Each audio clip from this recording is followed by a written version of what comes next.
All right, here's everything you need to know about Klaviyo email marketing in the next 7 or so minutes for subscription style e-commerce brands in particular.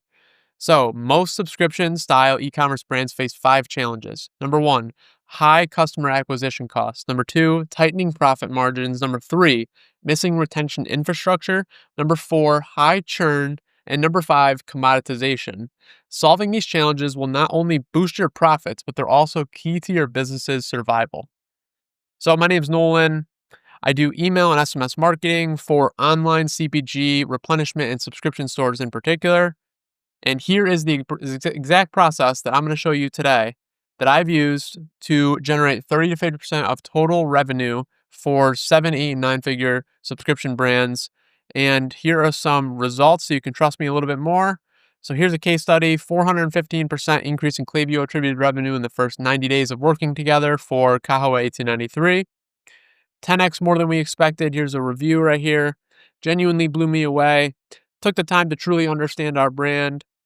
Here are some Klaviyo results: 52% of total revenue, 50.29% of total revenue, 43.35% of total revenue, 45.31% of total revenue, and 588% increase versus the previous period here of attributed revenue.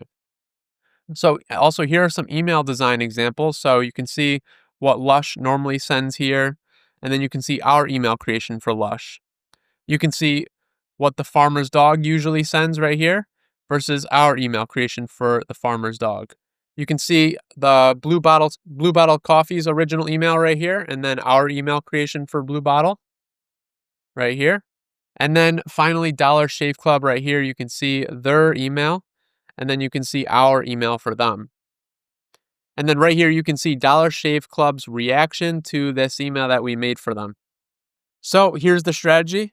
And what does the strategy actually equal? Well, it equals essentially just customer journey mapping specifically for subscription style brands. So the first phase that you're going to want to map is the awareness phase. So basically what this means is first click to first sign up. So sometimes the first time someone clicks on your website to the first time someone signs up for your email and SMS list. So someone lands on your website from ads, content, affiliates, or any other top of funnel source. Here's what you can use to capture and convert more of them. So number one, it's intro offers. An example of an intro offer would be something like 50% off your first purchase. So it's only for first-time buyers. Number two, a pop-up. A pop-up is something that flashes on your screen when you land on the website for the first time, and it says something like, give me your email address in exchange for essentially the intro offer above. The sign-up form is something that sits in the footer of your website typically, and an example of this would be the same as the pop-up here. Again, it's give me your email in exchange for something of value. The next phase is called the consideration phase, and there's really two parts to this. There's the abandonment flows, and there's also the engaged users that we're going to talk about. So number one, the abandonment flows. These are people who have taken some sort of action on your website but did not complete a purchase. So, number one, you have people who were active on your website, but they did not browse any products. So, what you're going to use here is something called a site abandonment flow. And you want to do this specifically just for an email flow. Number two here is people who browsed a product but never added anything to their actual cart.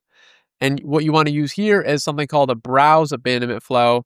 Again, just focus on email here for this one. And now you'll have some product data that you can follow up with people and show them what they were looking at and get them to go back to the website and complete their purchase or at least add to cart.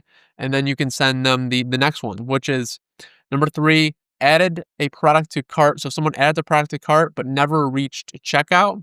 Here's what you can do here. You can send them a cart abandonment flow. And this you can use both email and SMS because it's a little bit more bottom of funnel here at this point. And then finally, the last abandonment flow is someone that reached checkout but never purchased the product. So you can send them a checkout abandonment flow here. And again, use both email and SMS flows here for this one. So for browse abandonment, cart abandonment, and checkout abandonment, always show them the product that they abandoned or that they were looking at in the first place. And then we have engaged users. So these are people who are active on your website. Maybe they opened or clicked an email in the last 30, 60, or 90 days. Well, what you're going to use here is you're going to use email and SMS campaigns. And the kind of the rule of thumb here is you want to make sure 70% of these email and SMS campaigns are value or non-discount type of emails and 30% offers or sales related emails. And never send less than 8 email campaigns per month. That's around 2 per week. The next group of people you have are people who clicked an email but did not actually purchase and follow through. So what you want to do with these people is you want to follow up aggressively with these people by setting up an automated flow to trigger an email 1 hour after someone clicks an email but does not buy, with some sort of urgency-based offer here. An example of an urgency-based offer would be 20% off for the next 2 hours only. That's it. This is something we call a one-click rescue flow or a 1-hour rescue flow. Next, we have the purchase phase. There's really 2 steps inside of this phase that we're going to talk about. Number 1 is turning a new sign up, someone who just signed up for your email and SMS list, and getting them to their first purchase. And number 2 is getting first-time buyers to make their second purchase. So getting new signups to make their first purchase. Well, here's where you want to use something called a welcome series. And you're going to want to do this for both email and SMS as long as you have both information there. The biggest things you can do here in your emails really is you want to just tell your brand story, introduce people to your brand, show the hero product or show your best sellers, and show a ton of social proof and overcome as many objections as you possibly can in your welcome series. All right, so now getting your first-time purchasers to make their second purchase, because this is a really, really good sign of retention and how strong your retention is going to be. So you want to get more first-time buyers to make their second purchase with a first-time customer onboarding flow. And what you want to do here is you want to just simply remind them to reorder at the correct time. You want to show related products and you want to share your expectations around what they can expect transparently. Now we have something called the retention phase, and there's 2 parts broken down into this. So the first part is turning second-time purchasers into third and fourth-time purchasers. And the second part here is turning repeat buyers into subscribers. So they're getting your products on a recurring basis. So second-time purchasers to third and fourth time. Let's go. Here's where you want to use post-purchase nurture flows and email and SMS campaigns consecutively here.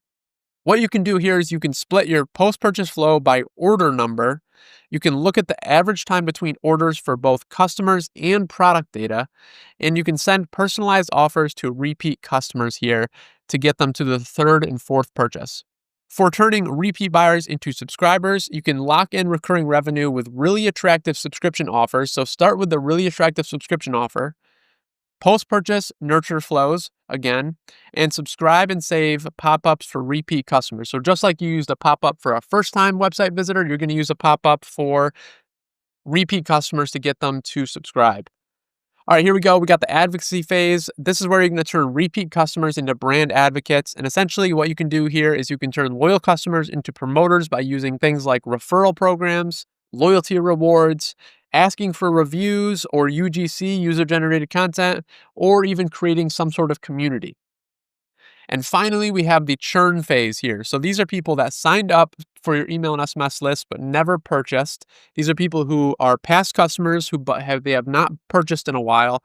And these are people who are long-term, just inactive email subscribers. So what are we going to do here? So for someone that's signed up but never purchased, we're going to use a prospect win-back flow to attempt to win over cold prospects one last time.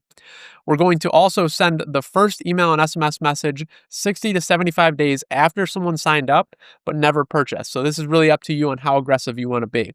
Essentially, what you want to do here is you just want to remind them about your brand and ask if they need help, really, and send them any offers if you want to. For past customers who have not bought in a while, we want to use a purchase win-back flow to reactivate lapsed buyers. We want to send the first email and SMS message in this flow, typically around 2.5 times your buying cycle, your typical buying cycle. So an example of this would be for a 30-day serving size supplement. This would mean 75 days after purchase. What do you want to do here? You want to re-educate them on your brand one last time, ask if they need help, and show any bestsellers or anything like that again, and maybe even some more social proof.